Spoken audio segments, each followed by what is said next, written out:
ગાંધીનગર ખાતે વિદ્યાર્થીઓનું હલ્લાબોલ અને ધરણા પ્રદર્શન, 150 જેટલા ઉમેદવારોની અટકાયત।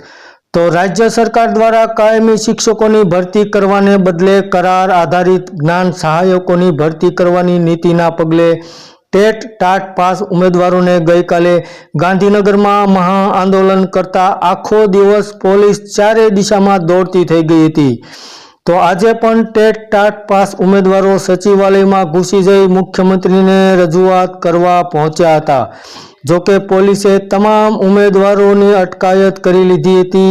ત્યારે દહેગામ પોલીસે વિદ્યાર્થી નેતા યુવરાજસિંહ જાડેજા સહિત 3 વ્યક્તિઓની તેના ઘરેથી અટકાયત કરી લીધી હોવાનું પણ સામે આવ્યું છે।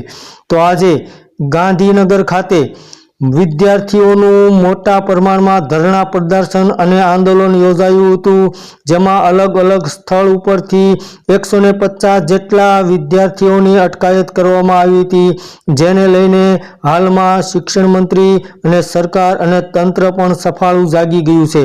તો હાલમાં ગાંધીનગર ખાતે ટેટ ટાટ પરીક્ષાને લઈને વિદ્યાર્થીઓએ ધરણા પ્રદર્શન યોજ્યું હતું અને સરકાર સામે આંદોલન પણ શરૂ કર્યું હતું। ધન્યવાદ દર્શક મિત્રો।